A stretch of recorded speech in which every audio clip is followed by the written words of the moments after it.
ஆட்சி அதிகாரத்தில் சமபங்கு வேணும்னு விசிக தலைவர் திரும்பவும் ட்விட்டர் போட்டுட்டு திரும்ப 2 முறை அனுப்பிச்சிருக்காரு. காலையில் ஏர்போர்ட்லேயே சொல்லிட்டேன். அதாவது நீங்க மது ஒழிப்பு மாநாடு நடத்திக்கங்க, ஆனா எங்களை எதுக்கு இழிவுபடுத்துறீங்க? ஏதோ பாட்டாளி கட்சி, ஜாதி கட்சி, அந்த கட்சி, மத கட்சி, இந்த கட்சி, இனம் கட்சி, இப்படி எல்லாம் பேசிட்டு நீங்க மட்டும் என்ன கட்சியா? நாங்க நாகரிகமா அரசியல் நடத்தணும்னு நாங்க பார்த்துட்டு இருக்கோம். இன்னைக்கு தமிழ்நாட்டிலேயே அதிகமா மது ஒழிப்பு போராட்டங்கள், மாநாடுகள், ஆர்ப்பாட்டங்கள், வழக்குகள் போட்டது நாங்க தான். இந்தியாவில் மது ஒழிப்பு மாநாடோ, கூட்டமோ, போராட்டமோ யார் நடத்தினாலும் நாங்க வரவேற்போம். அது திருமாவளவன் அவர் நடத்தினாலும் நாங்க வரவேற்போம், வேற யார் நடத்தினாலும் நாங்க வரவேற்போம். ஏன்னா இது எங்க கட்சியினுடைய மைய கொள்கை. எங்க மருத்துவர் ஐயா கட்சி தொடங்குவதற்கு முன்பாகவே 1980 மது ஒழிப்புக்காக போராடிட்டு வர எங்க போராட்டத்தினாலதான் இன்னைக்கு தமிழ்நாட்டிலேயே பூரண மதுவிலக்கு கொள்கையை திமுக, அதிமுக, திருமாவளவன் கட்சி அவர்கள், மற்ற கட்சிகள் எல்லாமே இன்னைக்கு கொள்கை அளவில் ஏத்துட்டு இருக்காங்க. ஒரு 7-8 ஆண்டுகளுக்கு முன்பு பேச கூட தயங்கின இந்த திராவிட கட்சிகள் இன்னைக்கு கொள்கை அளவில் ஏத்துக்கிறதுக்கு காரணமே எங்க மருத்துவர் ஐயாவுடைய தொடர் அழுத்தங்கள், போராட்டங்கள் தான். இது வரைக்கும் எங்க கட்சியில 15,000 பெண்கள் சிறைக்கு போயிருக்கிறாங்க மது ஒழிப்பு போராட்டம் நடத்தி. எங்க கட்சியின் பொருளாளர் கிட்டத்தட்ட 25 நாள் ஜெயில இருந்தாங்க. ஏன்னா டாஸ்மாக் கடையை உடைச்சாங்க, அடிச்சு நொறுக்குனாங்க. இப்படிதான் மது ஒழிப்பு வரலாறு, பாட்டாளி கட்சி ஒரு வரலாறு. இதை சிறுமைப்படுத்த வேண்டாம். எங்க கட்சியை கொச்சைப்படுத்திட்டு இந்த ஜாதி கட்சி, இந்த கட்சி, அந்த கட்சி. எங்க கட்சி சமூக நீதி கட்சி. இன்னைக்கு சமூக நீதி பத்தி பேச தகுதியான இந்தியாவிலே ஒரே கட்சி எங்க கட்சி தான். 6 இடஒதுக்கீடுகள் இந்தியாவுக்கும் தமிழ்நாட்டுக்கும் வாங்கி தந்த கட்சி எங்க கட்சி. இந்திய அளவிலே ஓபிசிக்கு 27 விழுக்காடு கல்வி நிலையங்களை வாங்கி தந்த கட்சி. இந்திய அளவிலே பட்டியலின சமுதாயத்திற்கு இடஒதுக்கீடு மருத்துவத்துறையில வாங்கிய கட்சி, பெற்று தந்த கட்சி, கையெழுத்தப்பட்ட கட்சி. தமிழ்நாட்டில் 20 விழுக்காடு எம்பிசி 115 சமுதாயத்திற்கு பயனுள்ளதாக அந்த 20% வாங்கிய கட்சி எங்க கட்சி. அருந்ததியர்களுக்கு உள்ஒதுக்கீடு வாங்கிய கட்சி, இஸ்லாமியர்களுக்கு ஒதுக்கீடு வாங்கிய கட்சி. இப்படி பல இடஒதுக்கீடுகள் நாங்க எங்க கட்சி, எங்க மருத்துவர் ஐயா பெற்றுக் கொடுத்திருக்கிறார், வாங்கி தந்திருக்காரு 10.5 விழுக்காட்டுல இருந்து. இப்படி இருக்கிற கட்சியை போய் கொச்சப்படுத்திட்டு தொடர்ந்து இவங்க இந்த கட்சி, ஜாதி கட்சி, அப்படி இப்படின்னு சொல்லிட்டு இன்னைக்கு நீர் மேலாண்மைனா நாங்க தான், விவசாயம் தான் நாங்க தான், சுகாதாரம்னா நாங்க தான், கல்வினா நாங்கன்னா எங்களுக்கு ஆட்சி அதிகாரம் வருவதற்கு முன்பாகவே நாங்க எவ்வளவு மாற்றங்கள் கொண்டு வந்திருக்கிறோம். எங்களால தமிழ்நாட்டிற்கு எவ்வளவு மாற்றங்கள் அதிகாரத்துக்கு வருவதற்கு முன்பாக. அதனால இது நிறுத்திக்கணும். திருமாவளவன் அவர்களும் நிறுத்திக்கங்க. உங்களுக்கு உண்மையிலேயே மது ஒழிப்பு மீது அக்கறை இருந்தா நீங்க என்ன பண்ணிருக்கணும்னா எங்க கிட்ட முதல்ல வந்திருக்கணும். ஏன் காரணம், என்ன காரணம் தெரியுமா? இன்னைக்கு தமிழ்நாட்டில் 2 பெரிய சமுதாயம் அதிகமா மது குடிக்கிறது, மதுவில் அடிமையா இருக்கிற சமுதாயங்கள் யாருன்னா வன்னியர் சமுதாயம், பட்டியலின சமுதாயம் தான். இந்த 2 சமுதாயம் அடிமை மதுவிலிருந்து அடிமையை மீட்டு எடுக்கிறதுக்கு இந்த சமுதாயத்தினுடைய தலைவர்கள் எல்லாம் முன்னுக்கு ஒன்னா சேர்ந்து அணுகுனா நிச்சயமா விடிவு கிடைக்கும். அந்த அணுகுமுறை தான் வேணும். அதை விட்டுட்டு நான் அரசியலுக்காக நான் அவங்களை கூப்பிடுறேன், எவ்வளவு யாருன்னா கூட்டிட்டு போங்க. ஏன் இதுல என்ன இந்த முக்கியமான இதுல நீங்க என்ன கேட்டா நீங்க சகோதரி கனிமொழியை கூப்பிடணும். அவங்க தானே மேடைக்கு மேடை மது விலக்கு, மது ஒழிப்புன்னு போராடிட்டு இருந்தாங்க 3 ஆண்டுகளுக்கு முன்பு வரைக்கும். தமிழ்நாட்டு பெண்கள் தாலி அறுத்துட்டாங்க, எவ்வளவு மோசமானு சொல்லிட்டு 3 ஆண்டுகளுக்கு முன்பு வரைக்கும் போராடிட்டு இருந்தாங்க. அவங்கள கூப்பிட்டு வச்சு, மாநாட்டில் கூப்பிட்டு வச்சு, நீங்க உங்க அண்ணன் கிட்ட போய் சொல்லுங்க, தமிழ்நாட்டில் மோசமான சூழல் இருக்கு. இந்தியாவிலே அதிக இளம் விதவைகள் தமிழ்நாட்டில் தான் இருக்கிறாங்க, மது குடிச்சிட்டு அதனால இறந்துட்டாங்க உங்க வீட்டுக்காரங்களா. இந்தியாவிலே அதிக சாலை விபத்துகள் தமிழ்நாட்டில் தான் இருக்கு. இந்தியாவிலே அதிக அதாவது அதிக மனநல நோய் பிரச்சனை இந்தியாவில் தமிழ்நாட்டில் தான் இருக்கு. இந்தியாவிலே அதிக தற்கொலைகள் தமிழ்நாட்டில் நடக்குது. இந்தியாவிலே அதிக கல்லீரல் பிரச்சனை தமிழ்நாட்டில் தான் நடக்குது. இது அத்தனைக்கும் காரணம் மது.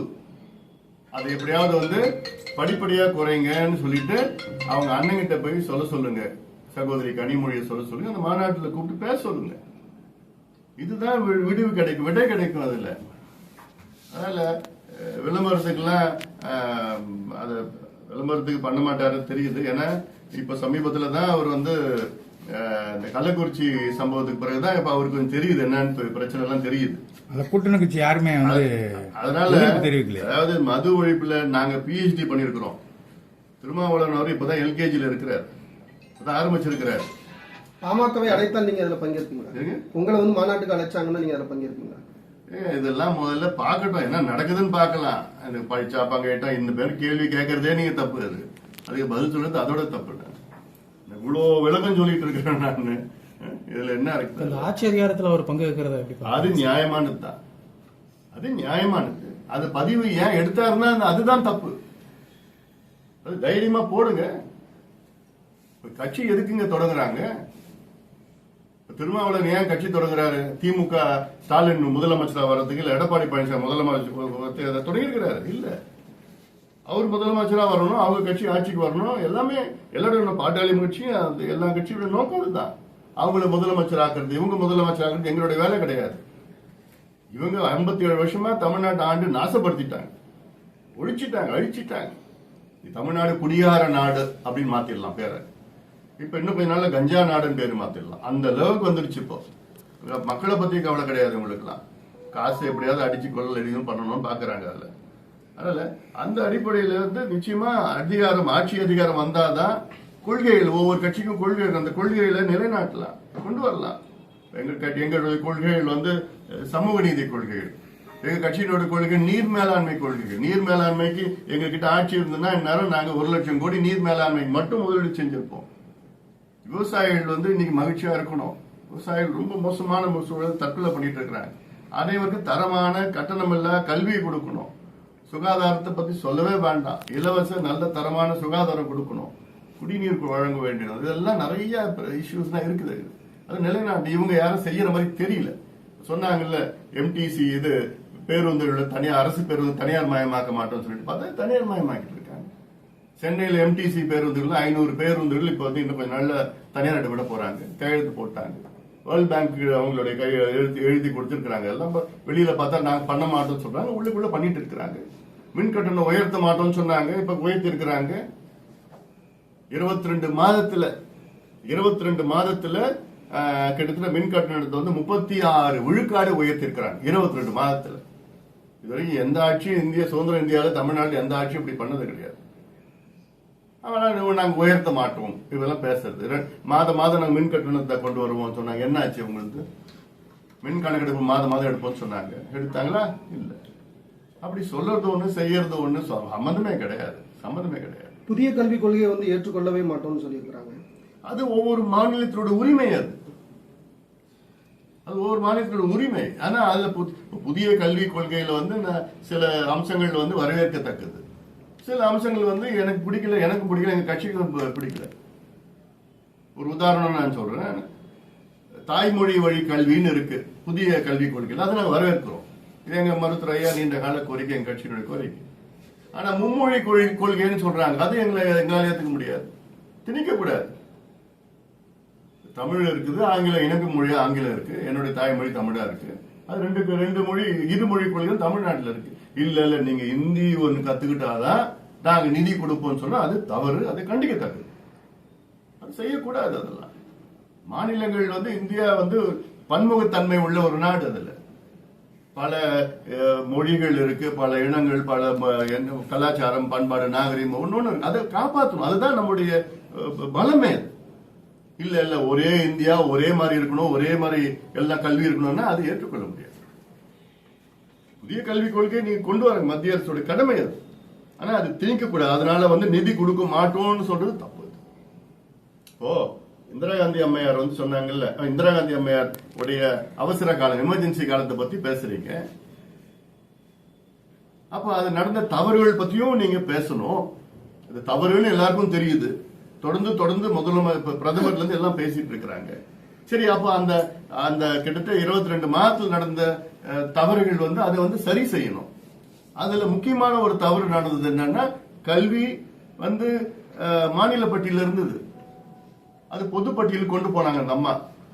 இப்ப நீங்க தவறுன்னு சொல்றீங்கல்ல, அப்ப பொது பட்டியல திருப்பி மாநில பட்டியல் கல்வியை கொண்டு வராங்க. அது சரி செய்யுங்க. பிஜேபி அரசு அது சரி செய்யணும். ஒவ்வொரு மாநிலத்துக்கும் அந்த உரிமையை கொடுங்க, நீங்க அது செய்யணும். வேற ஏதாவது இருக்கா?